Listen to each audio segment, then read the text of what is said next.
الحمد للہ رب العالمین والصلاة والسلام علی حبیبہ محمد وآلہ وصحبہ اجمعین۔ اعوذ باللہ من الشیطان الرجیم، بسم اللہ الرحمن الرحیم۔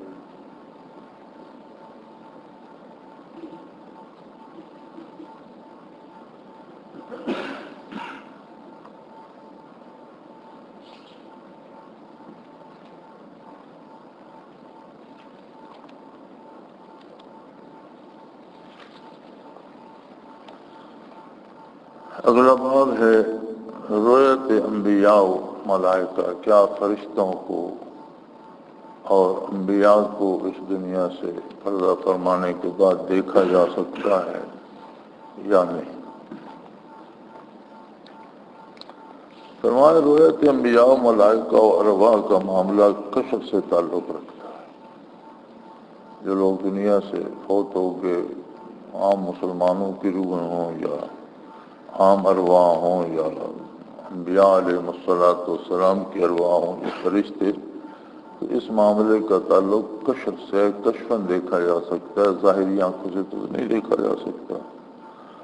اور دوسری بات فرمایا کہ یہ چیزیں مقصود بالذات نہیں، اس مقصد کے لیے کوئی مجاہدہ نہیں کرتا کہ ارواح نظر آئیں یا فرشتے نظر آئیں، یہ کوئی مقصود بالذات نہیں ہے، مجاہدہ کیا جاتا ہے اللہ کی رضا حاصل کرنے کے لیے۔ ہاں کبھی اس راہ کے مسافر کو یہ نعمتیں ضمناً حاصل ہو جاتی ہیں، مقصد تو ہوتا ہے رضا الہی، لیکن جب سینہ منور ہو جاتا ہے، قلب روشن ہو جاتا ہے، تو یہ نعمتیں ضمناً ساتھ اضافی طور پر حاصل ہو جاتی ہیں۔ پچھلے کئی ابواب میں بیان ہو چکا ہے کہ تصوف و سلوک میں بالذات مقصود بالذات رضا الہی کا حصول ہے۔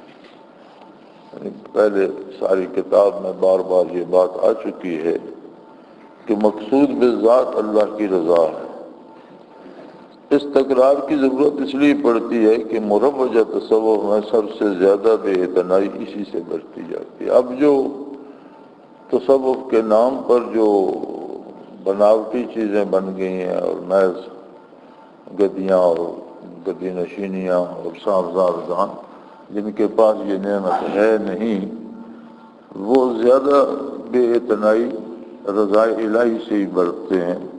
اور صحیح اسلامی تصوف تو محبت الہی اور اتباع سنتی کا نام ہے، اس کی ابتدا اور انتہا یہی ہے۔ تصوف کی حقیقت جو ہے وہ اللہ کی محبت اور نبی کریم صلی اللہ علیہ وسلم کی اطاعت ہے، اس کی ابتدا بھی یہی ہے، اس کی انتہا بھی یہی ہے۔ جتنا کوئی شروع بھی کرے گا تو اسی سے کرے گا، اور یوں یوں اس کا خلوص بڑھتا جائے گا، ترقی درجات ہوتی جائے گی۔ کوئی منتہی ہے تو وہ بھی اتباع سنت اور رضا الہی کے حصول ہی میں کوشش کرے گا، یہی اس کی ابتدا بھی ہے، انتہا بھی ہے۔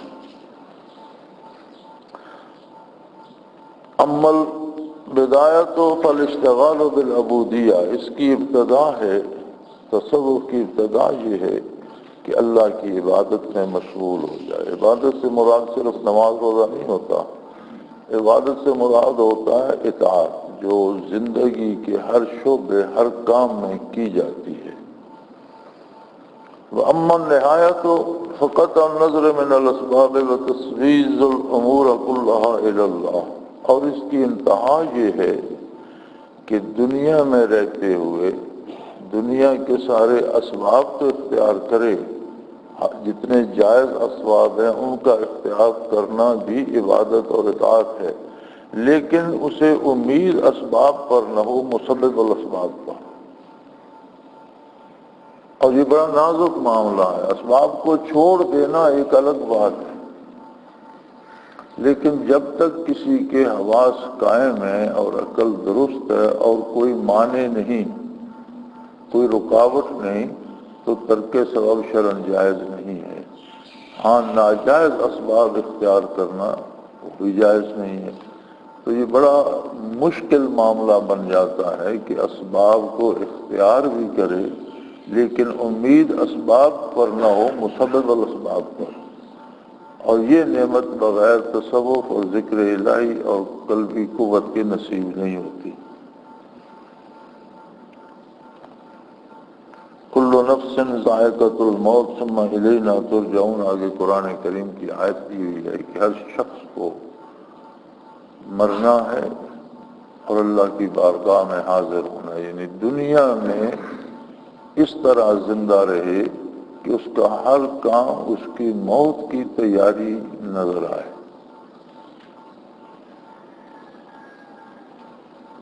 روایت انبیاء کا ثبوت، نبی انبیاء کی زیارت کرنے کے ثبوت کیا ہے؟ فرمایا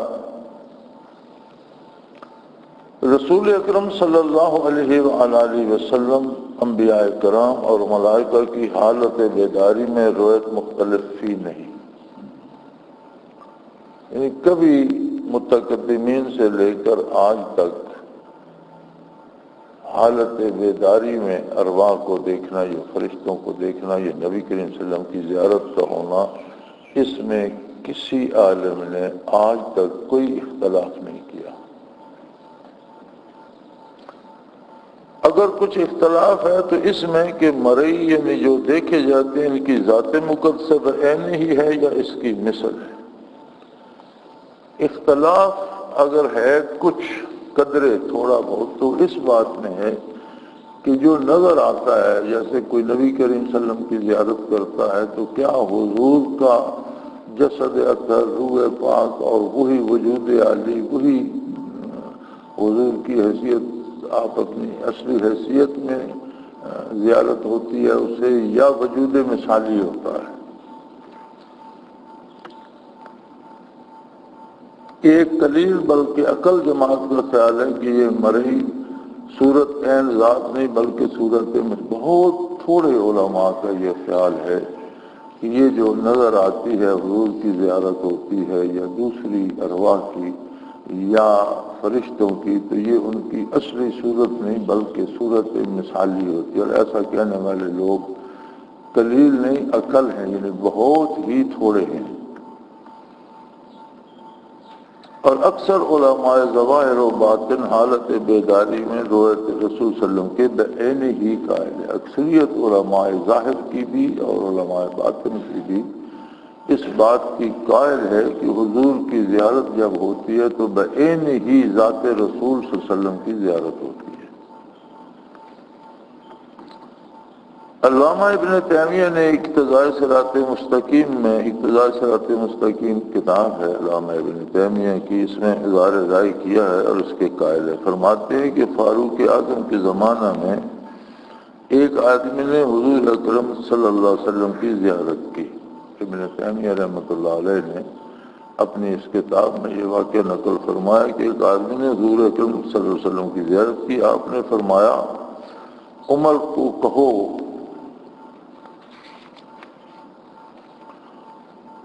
صلاۃ استسقاء کے لیے لوگوں کو باہر نکالے۔ اسے حضور کی زیارت ہوئی، حضور نے اسے پیغام دیا کہ فاروق اعظم سے کہو کہ سالی ہے لوگوں کو نماز استسقاء کے لیے باہر نکالے۔ تو یہاں تک یہ روایت درج کی گئی ہے۔ آگے یہ ہے کہ پھر اس نے حضرت عمر رضی اللہ عنہ کو پیغام دیا، انہوں نے نماز استسقاء پڑھائی۔ یہ اعتراض نہیں کیا کہ حالت بیداری میں تمہیں حضور کی زیارت کیسے ہو سکتی ہے، بلکہ اس حکم کو درست سمجھا۔ شاہ ولی اللہ رحمۃ اللہ علیہ تو یہاں تک فرماتے ہیں کہ میں نے قرآن مجید حضور اکرم صلی اللہ علیہ وسلم سے پڑھا ہے، اور شاہ ولی اللہ رحمۃ اللہ فرماتے ہیں کہ میں نے قرآن پڑھا ہی نبی کریم صلی اللہ علیہ وسلم سے، سمجھا ہی آپ سے ہے۔ ان کی عبارت نقل فرمائیے، فرماتے ہیں وَإِنْ سَأَلْتَنِي عَنِ الْخَبْرِ الصِّدْقِ فَإِنِّي تَلْمِيذُ الْقُرْآنِ الْعَظِيمِ بِلَا وَاسِطَةٍ كَمَا إِنِّي أُوَاسِي لِرُوحِ الْمُجَرَّدِ الرِّسَالَةَ صلی اللہ علیہ وسلم۔ فرماتے ہیں اگر سچ پوچھتے ہو تو میں تو اویسی ہوں، جس طرح میں نے روحانی فیض بطرز اویسی، نسبت اویسی سے حضور سے حاصل کیا ہے، اسی طرح میں نے قرآن کریم نبی اکرم صلی اللہ علیہ وسلم سے پڑھا ہے، اور میں آپ کا شاگرد ہوں۔ اگر کوئی مزید تفصیل دیکھنا چاہے تو شاہ ولی اللہ رحمۃ اللہ علیہ کی کتاب فیوض الحرمین یا تفہیمات الہیہ، یہ دونوں کتابیں خود پڑھ لو، ان میں بہت تفصیل سے یہ بات ہے۔ علامہ سیوطی رحمۃ اللہ علیہ نے ایک مستقل کتاب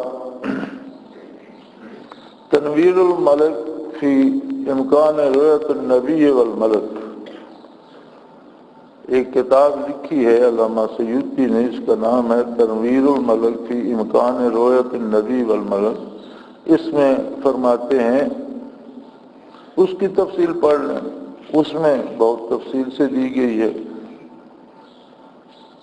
پھر امام غزالی فرماتے ہیں، من اول طریقت تبدأ المشاہدات والمکاشفات حتی انہم فی تعظیمہم یشاہدون الملائکۃ وارواح الانبیاء ویسمعون منہم اصواتا ویکتسبون منہم فوائد۔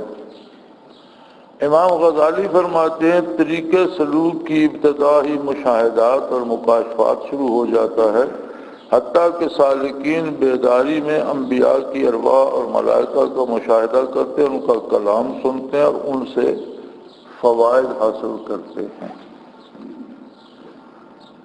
مگر امام غزالی رحمۃ اللہ علیہ دوسرے صوفی اور علماء سے اتنا اختلاف کرتے ہیں کہ رؤیت مثالی کے قائل ہیں، عین ذات کے نہیں، یعنی رؤیت کے یہ دیکھنے کے قائل ہیں امام غزالی کہ انبیاء علیہ السلام کی زیارت ہوتی ہے، فرشتوں کو دیکھتے ہیں، ان کی باتیں سنتے ہیں، ان سے فیض حاصل کرتے ہیں، لیکن حضرت فرماتے ہیں کہ امام غزالی اس بات کے قائل ہیں کہ جو نظر آتا ہے وہ شکل مثالی ہوتی ہے، حقیقی نہیں ہوتی۔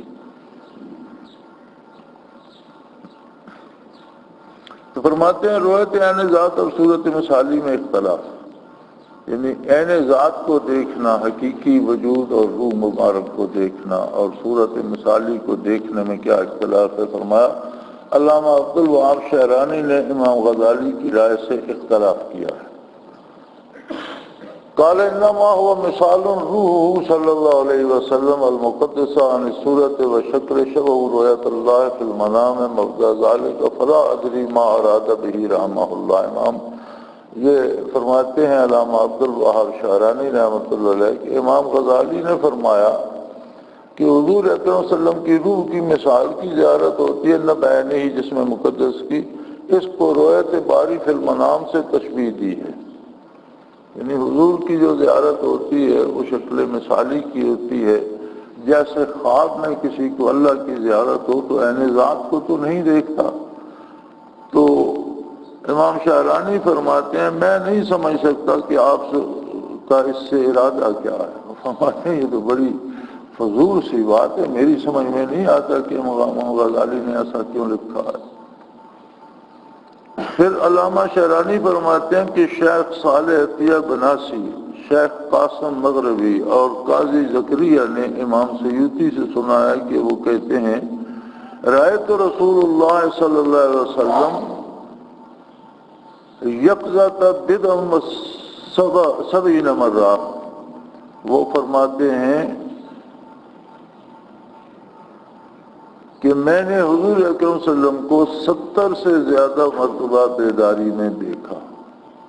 میں پہلے بھی کہیں عرض کر چکا ہوں کہ عربی محاورہ ہے کہ کوئی چیز بہت زیادہ بار کی ہے، ہم کہتے ہیں 70 بار کی یا اس سے بھی زیادہ کی ہے۔ جیسے ہمارے یہاں ایک محاورہ ہے کہ یہ کام میں نے ہزاروں بار کیا ہے، اب وہ کو گن کے 1000 2000 نہیں ہوتا، مراد یہ ہوتی ہے کہ بہت زیادہ کیا ہے۔ یہاں امام سیوطی نے بھی فرمایا کہ رأیت رسول اللہ صلی اللہ علیہ وسلم یقظہ تھا، میں نے جاگتے ہوئے کھلی آنکھوں سے بیداری میں، نیند میں نہیں، خواب میں نہیں، بیداری میں رسول اللہ صلی اللہ علیہ وسلم کو دیکھا 70 سے زیادہ بار۔ امام سیوطی رحمۃ اللہ تعالی علیہ اس موضوع پر تفصیل سے بحث کی ہے، حل رؤیت الذات المصطفیٰ بجسمہ و روحہ او لمثالہ۔ وفسر القاضی ابو بکر بن العربی فقال رؤیت النبی صلی اللہ علیہ وسلم بصفت المعلومۃ ادراک علی الحقیقت و رؤیت علی غیر صفت ادراک کا مثال کالمثال، وهذا الذی قال القاضی فی غایۃ الحسن یمتنع رؤیت ذات شریفت بجسته وروح ذلك لأنه صلی اللہ علیہ وسلم وسائر الانبیاء احیاء. فرمایا امام سیوطی نے اس پر بحث کی ہے اور فرماتے ہیں کیا رؤیت رسول بجسمہ ہی ہے یا صورت مثالی ہے. اس سوال پر بحث کی ہے کہ حضور کی زیارت جو ہوتی ہے تو وہ مثالی صورت ہوتی ہے یا عین ذات حضور ہوتی ہے صلی اللہ علیہ وسلم. قاضی ابو بکر بن العربی نے اس پر محاکمہ کیا اور فرمایا کہ صفت معلومہ کے ساتھ حضور کی رؤیت حقیقت پر معمول ہوگی. قاضی ابو بکر رحمۃ اللہ فرماتے ہیں کہ اگر کسی کو حضور کا حلیہ مبارک و قامت ادا صفت معلومہ یعنی حضور کو پہچان سکتا ہو تو وہ حقیقی زیارت ہوگی، اور غیر صفت معلومہ کے ساتھ رؤیت مثال پر معمول ہوگی. اور ایسی صورت میں حضور کی زیارت ہونا کہ جیسی آپ کی صحیح صورت نہیں ہے وہ صورت مثالی ہوگی. عموماً یہ صورت مثالی خواب میں ہوتی ہے. جیسے کسی نے حضور کو بیمار دیکھا تو اس سے مراد حضور صلی اللہ علیہ وسلم کی بیمار، کسی دیکھا بیمار کو اور سمجھا کہ حضور صلی اللہ علیہ وسلم ہے تو اس سے تعبیر ہوگی کہ حضور کے دین میں کہیں خرابی پیدا ہو رہی ہے، حضور کی ذات سے صورت مثالی دین کی ہے. تو اس صورت میں جو ہوگا وہ صورت مثالی ہوگی. اور حضور کی صفت معلومہ جو آپ جس طرح آپ ہیں ویسے کسی نے دیکھا تو حضور کی حقیقی صورت مبارک ہوگی. قاضی موصوف کا یہ محاکمہ بہت خوب ہے.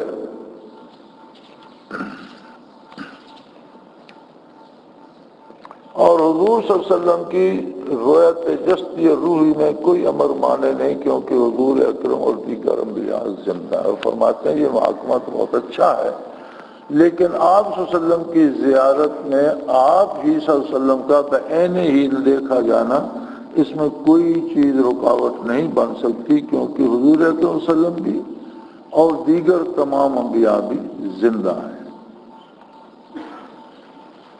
مولانا شاہ اشرف علی تھانوی رحمۃ اللہ علیہ نے بھی وصال نبوی اور انبیاء کی وصال اور موت کے بارے یہ لکھا ہے کہ نبی کی موت اس طرح نہیں ہوتی جس طرح عام آدمی کی ہوتی ہے کہ روح اقدس کو الگ کر لیا جائے اور جسم الگ ہو گیا. نہیں، وہ فرماتے ہیں جس طرح یہ شمع ہے اور اس پر آپ نے ایک وہ گلوب لگایا ہوا ہے تو وہ عام ہر آدمی کو نظر آ رہا ہے. تو نبی کی موت یہ ہوتی ہے کہ اس پر پردہ ڈال دیا جاتا ہے. یعنی وجود اطہر اور روح مقدس کے جو رشتے عالم دنیا سے تھے وہ کٹ جاتے ہیں اور وہی رشتے عالم برزخ سے جڑ جاتے ہیں. موسم برزخ کے، غذا برزخ کی، آرام برزخ میں فرماتے ہیں، نمازیں برزخ، یعنی عالم بدل جاتا ہے لیکن وجود اقدس بھی وہی ہوتا ہے، روح اطہر بھی وہی ہوتی ہے. عام آدمی کی طرح نبی کی روح قبض نہیں کی جاتی. جہاں تک حضور اکرم صلی اللہ علیہ وسلم کی ذات اقدس کا تعلق ہے تو اس بات پہ تو سب متفق ہیں کہ جتنے وجود اللہ نے بنائے ان سب میں افضل وجود محمد رسول اللہ کا وجود عالی ہے. یہ تو بلا شبہ ایک بات ہے. وہ وجود عرش کا ہو، فرش کا ہو، آسمانوں کا ہو، ملائکہ کا ہو، جتنے وجود اللہ نے پیدا فرمائے سب سے افضل ترین وجود ہے نبی کریم صلی اللہ علیہ وسلم. اب روح اطہر کا قیام وجود عالی میں ہے.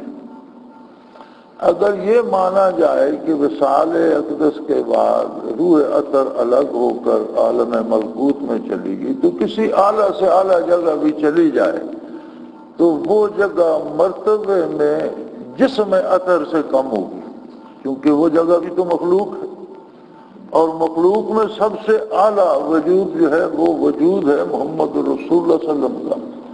تو اگر روح اطہر وجود سے الگ ہو کر علیین میں کسی اعلیٰ سے اعلیٰ جگہ بھی جلوہ افروز ہو تو وہ جگہ بھی عظمت میں وجود اطہر سے کم ہوگی.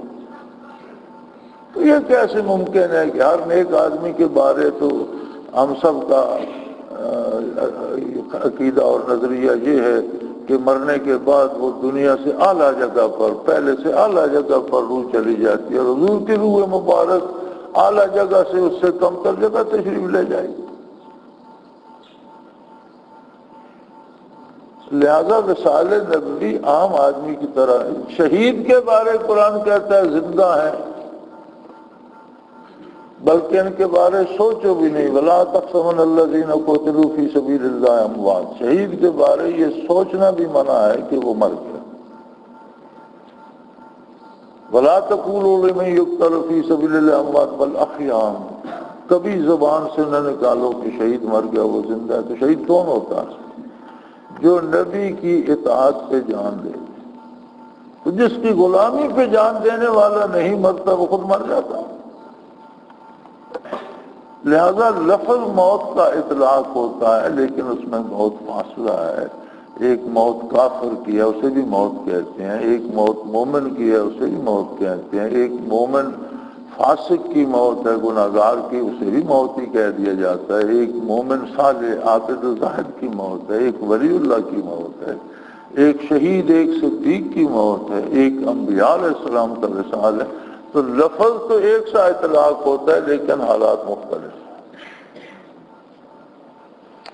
پھر فرمایا قال عبداللہ ابن سلام ثم آتیت عثمان لأسلم علیہ وهو معصور۔ فرماتے ہیں عبداللہ ابن سلام رضی اللہ تعالیٰ عنہ فرماتے ہیں کہ میں حضرت عثمان رضی اللہ تعالیٰ عنہ کے پاس سلام کرنے کی غرض سے حاصل ہوا جب آپ کا مدینہ منورہ میں محاصرہ کیا جا چکا تھا۔ فقال مرحبا یا اخی، تو انہوں نے مجھے خوش آمدید کہا کہ بھائی آپ کو خوش آمدید ہو۔ اور پھر حضرت عثمان نے بتایا حضرت عبداللہ ابن سلام رضی اللہ تعالی عنہ کو، حضرت عثمان نے فرمایا انی رأیت رسول اللہ صلی اللہ علیہ وسلم فی ھذا الخرقۃ، میں نے ابھی یہاں اپنے سامنے اس کوچے میں، اس گوشے میں نبی کریم صلی اللہ علیہ وسلم کی زیارت کی۔ اب صرف زیارت نہیں کی، حضرت عثمان فرماتے ہیں فقال یا عثمان حضروک، حضور نے مجھے فرمایا کہ اے عثمان انہوں نے تیرا محاصرہ کر لیا ہے، تجھے گھیر لیا ہے۔ قاتل تو نام، میں نے عرض کی یا رسول اللہ بے شک میرا محاصرہ کر لیا اور مجھے گھر میں بند کر دیا۔ کالا اتشوک، تو حضور نے فرمایا انہوں نے تجھے پیاسا بھی رکھا ہے۔ قلت تو نام، میں نے عرض کی یا رسول اللہ بے شک مجھے پانی بھی نہیں دیا جا رہا۔ فادلا لی دلوا فیہ ماء، تو حضور نے ایک ڈول میری طرف بڑھایا جس میں پانی تھا۔ فشربت، تو حضرت عثمان فرماتے میں نے سیر ہو کر کیا، حتی رویت، فشربت حتی رأیت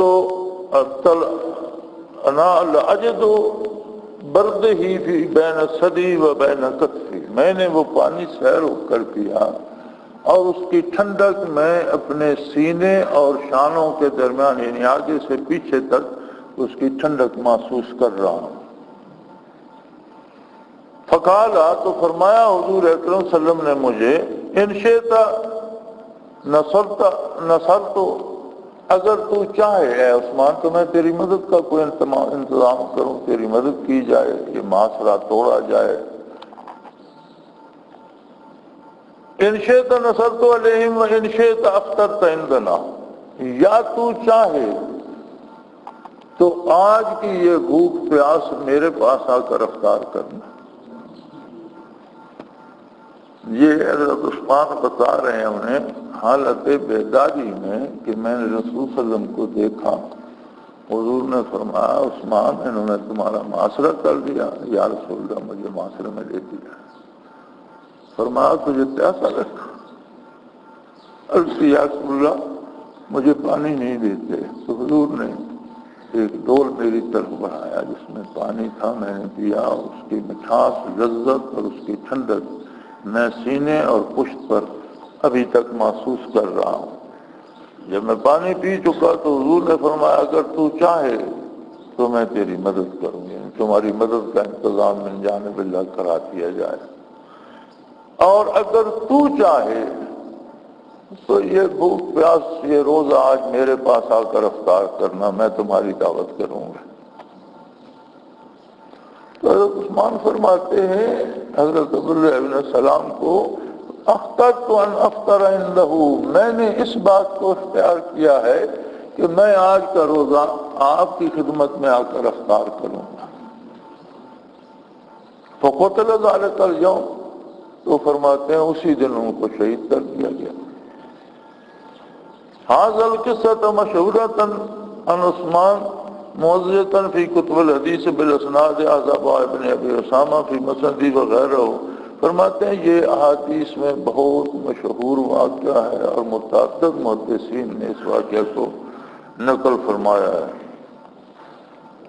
کتب حدیث میں باسناد موجود ہے، اس کو ابن ابی اسامہ نے اپنی مسند میں اخراج کیا ہے۔ دوسروں نے بھی محقق بات کیا ہے کہ مصنف اس روایت سے روایت رسول کو بیداری میں سمجھا، ورنہ اس روایت کو کرامات کے ضمن میں بیان کرنا ٹھیک نہ ہوگا کہ خواب میں روایت رسول تو سب لوگوں کو ہو سکتی ہے، یعنی جس نے بطور کرامت حضرت عبداللہ بن سلام سے یہ روایت نقل کی ہے تو کرامت تو تب بھی ہے کہ حضرت عثمان نے بیداری میں زیارت کی اور جو کچھ ارشاد ہوا، پانی ملا پیا، اسے محسوس بھی کیا، پیاس بھی بجھ گئی۔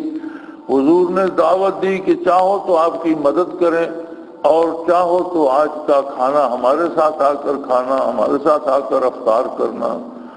پانی نہیں مل رہا ایک روزہ دار کی طرح ہی ہے تو روزہ میرے پاس آ کر افطار کرنا۔ تو انہوں نے فرمایا کہ میں نے دوسری بات کو میں نے کہا کہ میں آپ کی خدمت میں آنا چاہتا ہوں، چنانچہ اسی روز شہید ہو گئے۔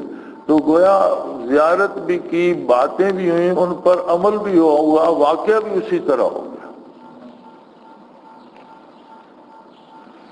حالت بیداری میں روایت کی بنیاد حضرت ابو ہریرہ رضی اللہ عنہ کی حدیث کے الفاظ سے یہ مفہوم اخذ کیا گیا اور یہی روایت اس کی بنیاد ہے۔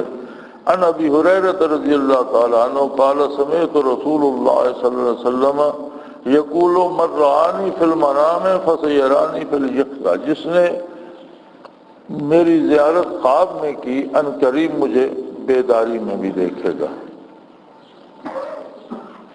آگے مشائخ کے اقوال نہ کرو، یہ اس کی شرح بھی حضرت نے کہیں اسی کتاب میں فرمائی ہے کہ کسی کو اگر زیارت رسول اللہ صلی اللہ علیہ وسلم خواب میں ہوتی ہے تو پھر انشاءاللہ وہ ایسے لوگوں کے پاس پہنچ جائے گا جو اس کی تربیت کریں گے اور اس قابل ہو جائے گا کہ بیداری میں بھی حضور کو دیکھے۔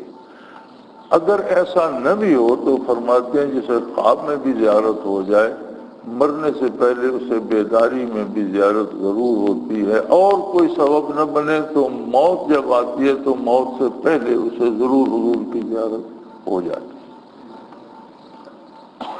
مشائخ کے اقوال قال شیخ صفی الدین فی رسالت ہی قال علی الشیخ ابو العباس الحرار دخلت علی النبی صلی اللہ علیہ وسلم مرتن فوجدته یکتب متاشیر الاولیاء بالولایت کتب الاخی محمد منشورہ۔ شیخ صفی الدین اپنے رسالہ فرماتے ہیں کہ شیخ ابو العباس نے مجھ سے بیان کیا کہ ایک مرتبہ میں حضور اکرم صلی اللہ علیہ وسلم کی خدمت میں حاضر ہوا تو دیکھا کہ آپ اولیاء کے لیے ولایت کے منشور لکھ رہے ہیں۔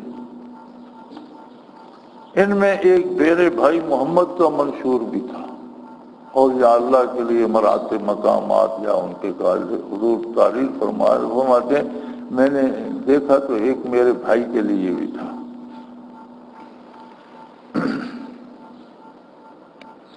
قال ابو عبداللہ القرشی سافرت الى الشام فلما وصلت الى قریب ذریع الخلیل علیہ السلام۔ حضرت ابو عبداللہ القرشی فرماتے ہیں کہ میں شام کے سفر پر تھا، جب میں حضرت ابراہیم خلیل اللہ کی قبر مبارک کے قریب پہنچا تلقانی الخلیل، تو مجھے ابراہیم علیہ السلام سے ملاقات کا شرف حاصل ہوا۔ فقلت یا رسول اللہ، میں نے انہیں عرض کی کہ اللہ کے رسول، حضرت ابراہیم خلیل سے عرض کر رہے ہیں کہ اللہ کے رسول، ضیافتی عندک دعا لأہل مصر فدعا لہم، میں نے عرض کی کہ میں آپ کا مہمان ہوں، آپ کی خدمت میں حاضر ہوا ہوں، تو اے اللہ کے رسول میری مہمانداری یہ ہے کہ اہل مصر کے لیے، مصر پر اس وقت کو قید سالی یا وبا یا کوئی مصیبت آئی ہوئی تھی تو وہ مصر سے چل کے گئے تھے، تو انہوں نے عرض کی کہ میری مہمان نوازی اگر آپ فرمانا چاہیں تو یہ ہے کہ اہل مصر کے لیے دعا فرما دیجئے۔ فدعا لہم، تو ابراہیم خلیل اللہ نے اہل مصر کے لیے دعا فرمائی، ففرج اللہ عنہم، اور اللہ نے اہل مصر کی وہ مصیبت دور کر۔ قال الیافی قولوا تلقانی الخلیل قول حق، اور یافی فرماتے ہیں کہ ان کا یہ قول کہ مجھے ابراہیم خلیل اللہ سے ملاقات کا شرف حاصل ہوا، قول حق، یہ حق ہے، سچی بات ہے، لا ينکرہ الا الجاہل بمعرفت ما یرو الیہ من الاحوال التي یشاہدون فیہا ملکوت السماء والارض وینظرون الانبیاء احیا غیر اموات کما نظر النبی الی موسیٰ فی الارض ونظرہ ایضا ہود جماعت من الانبیاء وسمع منہم مخاطبات۔ فرماتے ہیں کہ اس کا انکار کوئی جاہل ہی کرے گا جو اہل اللہ کے حالات سے واقف نہیں ہے۔ یہ لوگ مشاہدہ کرتے ہیں ملکوت السماء کا، آسمانوں کی حکومت کا، زمین کا، اور اسی طرح یہ لوگ جماعت انبیاء کی زیارت کرتے ہیں، یعنی فرشتوں کو دیکھتے ہیں، روحوں کو دیکھتے ہیں، ملاقات نصیب ہوتی ہے، باتیں کرتے ہیں، وَسَمَعَ مِنْهُمْ، ان سے باتیں سنتے ہیں۔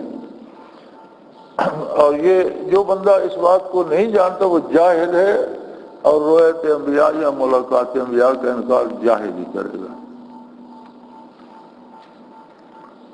جس طرح پھر آگے وہ مثال دیتے ہیں کہ ان کے حالات ایسے ہوتے ہیں جیسے نبی کریم صلی اللہ علیہ وسلم نے موسیٰ علیہ السلام کو دیکھا زمین میں، اپنی شب معراج کے قبر میں کھڑے ہیں، نماز پڑھ رہے ہیں، اسی طرح ہود علیہ السلام کو دیکھا، اور نبیوں کی بہت سی جماعت سے، سارے نبیوں سے بیت المقدس میں ملاقات فرمائی، پھر آسمانوں پر بہت سے انبیاء سے حضور نے ملاقات فرمائی، تو حضور حالت دنیا کی زندگی میں تھے اور حیات بھی تھے اور بیدار بھی تھے۔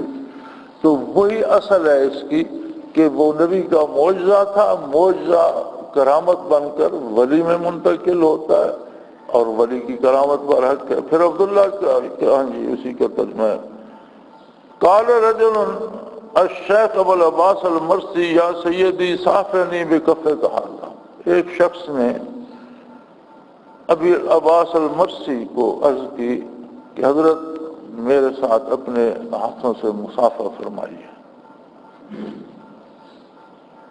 کہ فإنک لقیت رجالا وبلادا، آپ اس لیے کہ آپ بہت ملکوں میں پھرے ہیں اور اللہ کے بڑے بڑے نیک بندوں سے آپ نے مصافحہ کیا ہے، تو میری درخواست یہ ہے کہ میرے ساتھ بھی آپ مصافحہ فرمائیے تاکہ جو برکت آپ کے ہاتھوں میں مجھے بھی نصیب ہو۔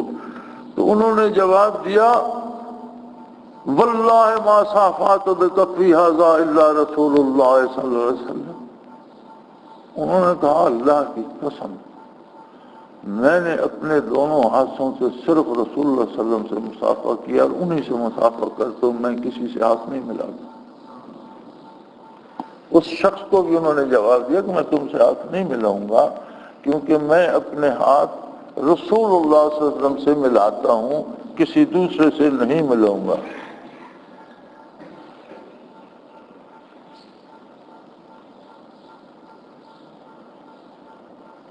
اور فرمایا مزید یہ فرمایا، قال الشیخ لو حجب عنی رسول اللہ طرفۃ عین ما دعوت نفسی من المسلمین، اگر میری آنکھوں سے ایک لمحہ محمد رسول اللہ صلی اللہ علیہ وسلم اوجھل ہو جائے تو میں خود کو مسلمان نہیں سمجھوں۔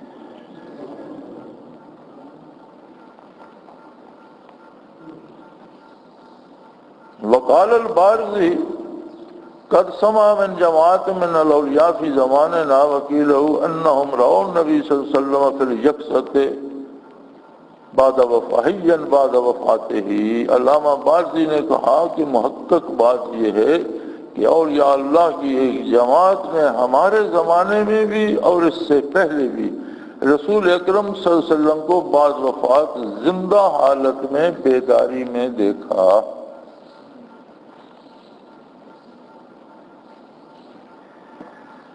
آگے حضرت تحریر فرماتے ہیں علماء امت کی تحقیق، علماء امت نے اس معاملے میں کیا تحقیق کیا؟ فرمایا علامہ ابن حجر مکی اس پر بحث فرماتے ہوئے لکھتے ہیں هل تمکن رؤیت النبی صلی اللہ علیہ وسلم فی الیقظہ فاجاب بقوله انکر ذلک الجماعت وجوزہ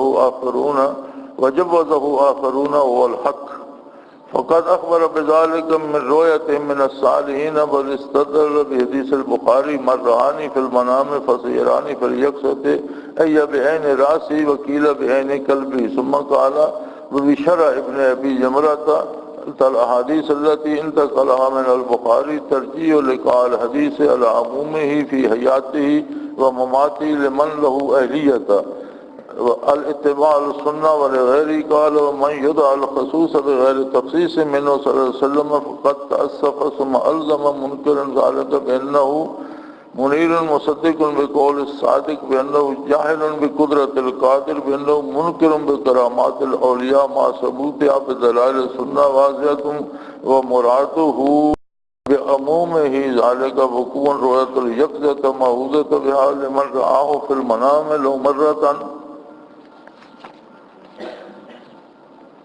واحدہ تحقیقاً الوحدۃ الشریف الذی لا یخلف اکثر ما یقع ذلک للعامۃ قبل الموت عند الاعتذار فلا تخرجروه حتى یراہ۔ کوئی بات آگے فرمایا کہ علامہ ابن حجر مکی رحمۃ اللہ علیہ نے اس پر تحقیق کرتے ہوئے فرمایا ہے کہ کیا رسول اکرم صلی اللہ علیہ وسلم کی زیارت بیداری میں ممکن ہے؟ علامہ ابن حجر نے جواب دیا کہ ایک جماعت منکر ہے اور ایک جماعت قائل ہے، اور یہی جماعت حق پر ہے، یعنی جو قائل ہیں وہ حق پر ہیں، جو انکار کرتے ہیں وہ غلط ہیں۔ روایت کی خبر صالحین کی ایسی جماعت نے دی ہے جس پر اتہام نہیں لگایا جا سکتا، یعنی حضور کے وصال سے لے کر آج تک ان لوگوں نے حضور کی زیارت کا دعویٰ کیا ہے جو انتہائی نیک اور اتباع سنت کرنے والے لوگ اور عظیم لوگ ہیں، ان پر جھوٹ کا الزام نہیں لگایا جا سکتا، بلکہ جواز کی دلیل حدیث بخاری سے پیش کرتے ہیں، اور روایت کے جائز ہونے کی دلیل بخاری شریف کی اسی حدیث کو پیش کیا جاتا ہے کہ جس نے مجھے خواب میں دیکھا وہ عنقریب بیداری میں دیکھے گا۔ تو کسی نے سر کی آنکھوں سے دیکھنا مراد لیا ہے، کسی نے دل کی آنکھوں سے۔ پھر ابن حجر نے شارح بخاری عبداللہ ابن حمزہ ابی جمرہ کا قول پیش کیا جنہوں نے بخاری کی حدیث کی شرح کرتے خواب کی حدیث کو عموم پر ترجیح دی ہے، خواہ حیات میں ہو خواہ ممات میں، مگر کامل متبع سنت کے لیے ہے۔ فرمایا بخاری کی حدیث جو ہے کہ خواب میں دیکھنا یا بیداری میں، اس کے لیے جو کامل متبع سنت کا اتباع کرنے والا ہو۔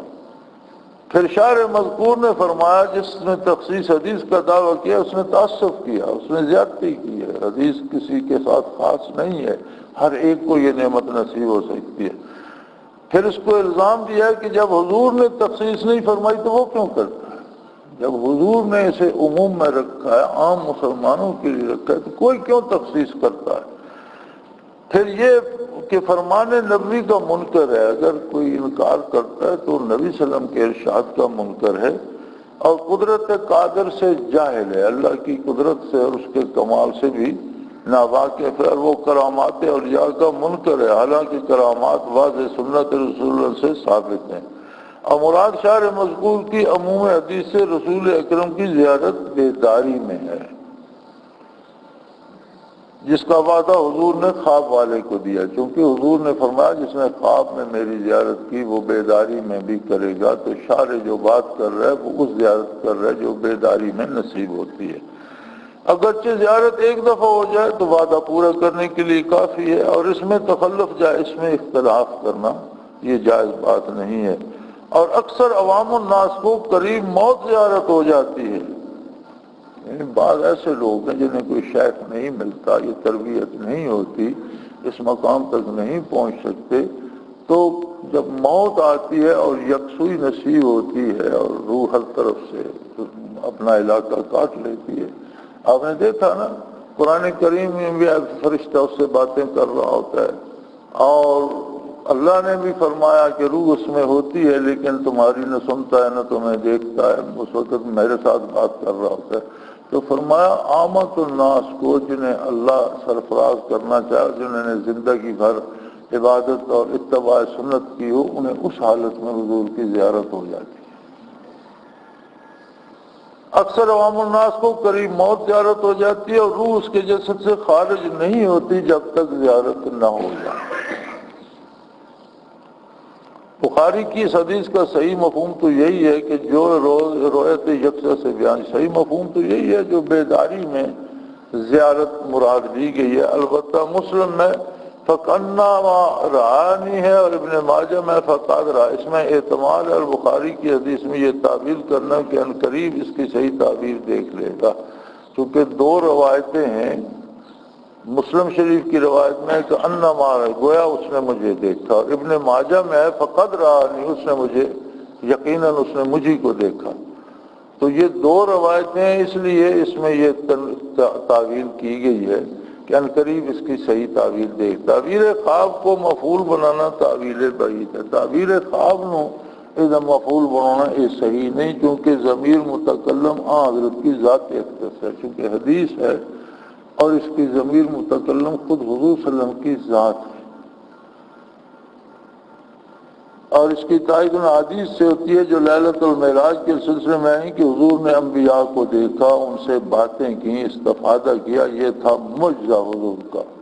شب معراج حضور صاحب نے مختلف انبیاء علیہ السلام سے ملاقات کی، بیت المقدس میں تمام انبیاء کی امامت فرمائی، مختلف آسمانوں پر مختلف انبیاء سے بات بھی ہوئی.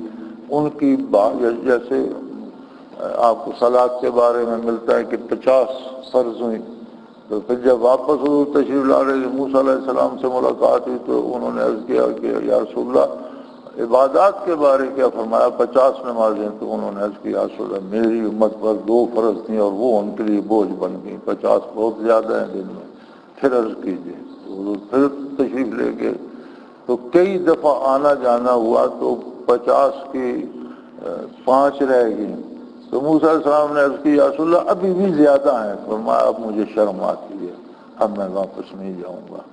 تو اس پہ یہ بھی علماء فرماتے ہیں کہ جو 5 نمازیں ادا کرتا ہے اسے ثواب 50 ہی کا ملتا ہے، اس کی 50 ہو جاتی ہے. تو یہ سب بیداری میں نہیں تھا. فرمایا یہ معجزہ ہے نبی کریم صلی اللہ علیہ وسلم کا، اور نبی کا معجزہ اولیاء امت میں بطور کرامت منتقل ہوتا ہے. یہ تھا معجزہ حضور کا اور یہی ہوئی کرامت اور یاد کی. وقت تقرر انما جاز للانبیاء معجزۃ وجاز للاولیاء کرامہ. اور فتاوی الحدیثیہ میں ہے کہ یہ جائز ہے کہ جو نبی کا معجزہ ہوتا ہے وہ بطور کرامت نبی میں ولی میں منتقل ہو کر اس کی کرامت بنتا ہے. ولی کی کرامت بھی نبی کا معجزہ. یہ بات جمہور کے نزدیک ثابت ہو چکی ہے کہ جو چیز انبیاء کے لیے معجزہ ہے اولیاء کے لیے کرامت. اور علامہ ابن کثیر نے فرمایا وَأَنَا لَا نَجُوزُ ظَهُورُ الْكَرَامَةِ عَلَى الْوَلِيِّ عِنْدَ دَعَا الْوَلَایَةِ إِلَّا إِذَا تَمَّ عِنْدَهُ تِلْكَ الدَّعْوَىٰ بِكَوْنِهِ عَلَىٰ دِينِ ذَلِكَ النَّبِيِّ وَمَتَىٰ كَانَ الْأَمْرُ. فرمایا کسی ولی کی ولایت کا دعویٰ تب تک صحیح نہیں ہے جب تک اس کا ایمان اور عمل نبی کے ساتھ درست نہ ہو. ایمان بھی نبی پر ہو اور اتباع بھی نبی کا ہو تو پھر یہ بات سنی جا سکتی ہے. کذالک صارت تلک الکرامۃ لذالک النبی معجزۃ مؤکدۃ رسالۃ. ہم کسی مدعی ولایت سے ظہور کرامت کی اس وقت قائل ہوں گے جب وہ اس دعویٰ کے ساتھ یہ اقرار بھی کر لے کہ میں اس نبی کے دین پر ہوں. جب دعویٰ اس صورت میں ہوا تو یہ کرامت ہوئی. جب وہ اس نبی کا متبع ہے تو اس نبی کا معجزہ اس میں بطور کرامت آ سکتا ہے. اور اس سے رسالت کی تائید ہوگی۔ ولی کی کرامت ولی کی بڑائی کے لیے نہیں ہوتی، بلکہ نبی کے معجزے کے قائم مقام ہو کر نبی کی صداقت اور اس کی رسالت کی صداقت کی دلیل بنتی ہے۔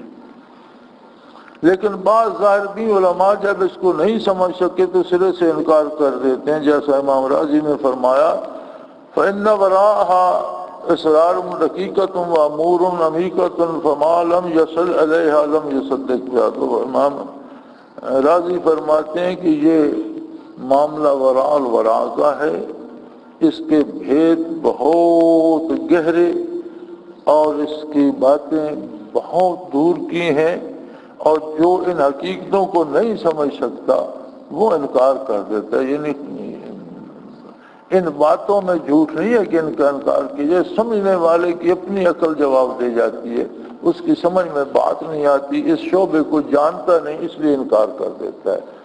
ترجمہ اس سے آگے دقیق اور عمیق اسرار ہیں جن تک انسان جب تک انسان ان امور تک نہ پہنچے تو اس کے لیے تصدیق محال ہے۔ فرمایا جو یہ فن سیکھتا نہیں، ان لوگوں سے ملتا نہیں، یہ باتیں سمجھتا نہیں، تو اپنی نادانی کی وجہ سے انکار کر دیتا ہے، اور کسی کے نہ سمجھنے سے انکار کر دینا حقیقت کا انکار نہیں ہو سکتا۔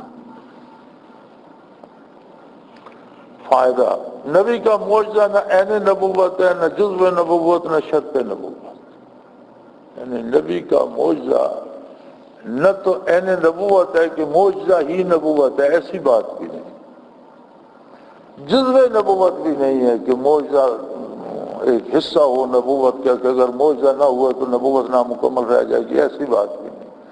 شرط نبوت بھی نہیں ہے کہ ضرور معجزہ دکھائے تو نبی ہے، اگر معجزہ نہ دکھائے تو اس کی نبوت نہ مانیے، یہ تینوں باتیں نہیں ہیں، بلکہ ایک دلیل اور سند ہے۔ نبی کا معجزہ ایک دلیل ہوتا ہے اور سند ہوتا ہے نبوت کی،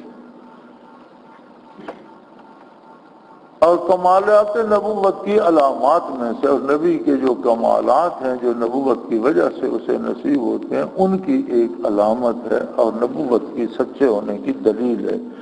یہی معجزہ منتقل ہو کر نبی کی امت میں اس کے صحیح وارثوں میں کرامت کی صورت میں ظاہر ہوتا ہے۔ کشف، رؤیت انبیاء، ملائکہ، ارواح کشف ہونا، انبیاء کی زیارت ہونا، فرشتوں سے کی زیارت ہونا، یا ارواح سے ملاقات کرامت کی اقسام میں سے ہیں، یہ اولیاء اللہ کی کرامات میں سے ہیں۔ جب نبی سے صادر ہوتی ہیں تو معجزہ ہوتا ہے، ولی سے ہوتی ہیں تو یہ اس کی کرامت ہے۔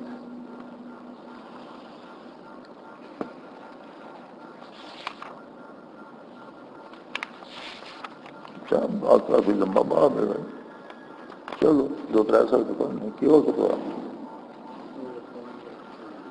رؤیت جنات و شیاطین، کیا جنوں اور شیطانوں کو بھی دیکھا جا سکتا ہے؟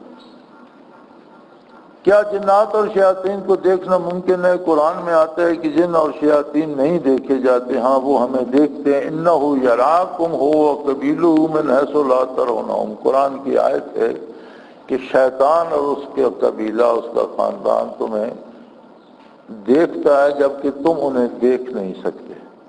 اور حدیث میں آتا ہے کہ عذاب و ثواب قبر ثقلین نہیں دے سکتے، یعنی قبر کا عذاب و ثواب ثقلین کے، ثقل کہتے ہیں بوجھ کو، ثقلین کا ترجمہ ہوتا ہے دو بوجھ، اور جنوں اور انسانوں کو ملا کر زمین کے دو بوجھ کہا جاتا ہے، اس لیے ثقلین سے مراد ہوتا ہے جنات اور انسان۔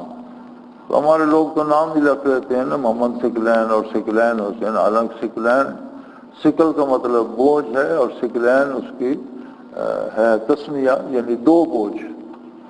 یہ پتہ نہیں یہ نام کیا ہے، دو بوجھ حسین، پتہ نہیں میری سمجھ میں نہیں آتا کیوں رکھتے ہیں۔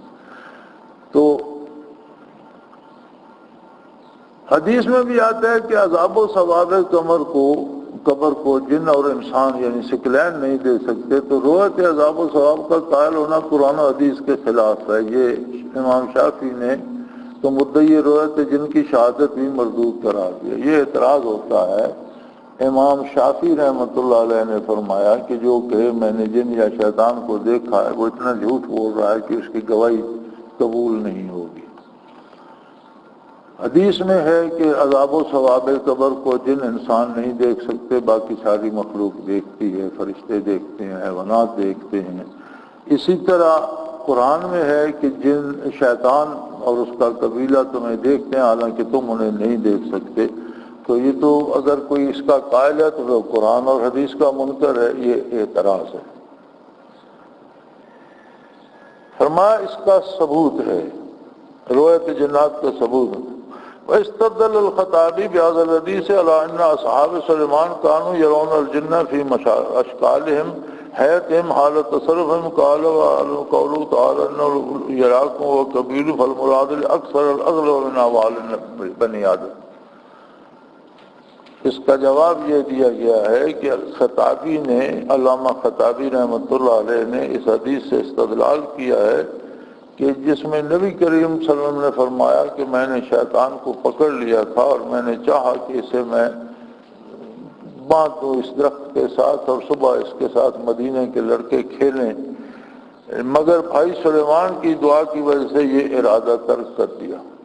قرآن کریم میں حضرت سلیمان کی دعا ہے کہ اللہ مجھے وہ حکومت دے جو میرے بعد کسی کو نہ دے، تو حضور نے فرمایا کہ مجھے ان کی وہ دعا یاد آ گئی تو میں نے اسے چھوڑ دیا، جانے دیا، ورنہ میں اس کو باندھ دیتا اور لڑکے اس سے کھیلتے۔ تو علامہ خطابی فرماتے ہیں اس کا مطلب یہ ہے کہ حضرت سلیمان علیہ السلام کے صحابی جنوں سے کام لیتے وقت انہیں دیکھتے تھے، عمارات بنواتے تھے، محلات بنواتے تھے، خدمت لیتے تھے، تو انہیں دیکھتے تھے، ان کا کام دیکھتے تھے۔ رہا فرمانے باری کہ شیطان کا اس کا کنبہ تمہیں دیکھتا ہے تم نہیں دیکھتے، تو یہ حکم اکثر اور اغلب پر ہے۔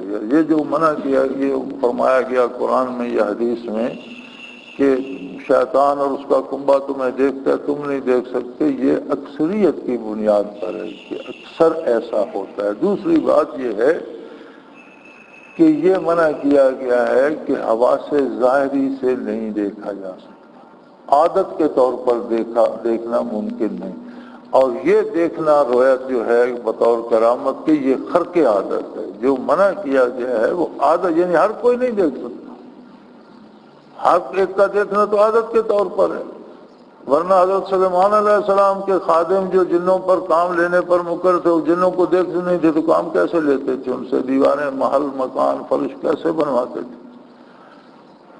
یا حضور نے فرمایا کہ میں شیطان کو باندھ دیتا اور اس کے ساتھ مدینے کے لڑکے کھیلتے، تو حقیقت پر معمول ہے، لیکن یہ خرق عادت ہے، معجزہ ہے نبی کریم صلی اللہ علیہ وسلم کا، عادتاً کوئی ایسا نہیں کر سکتا۔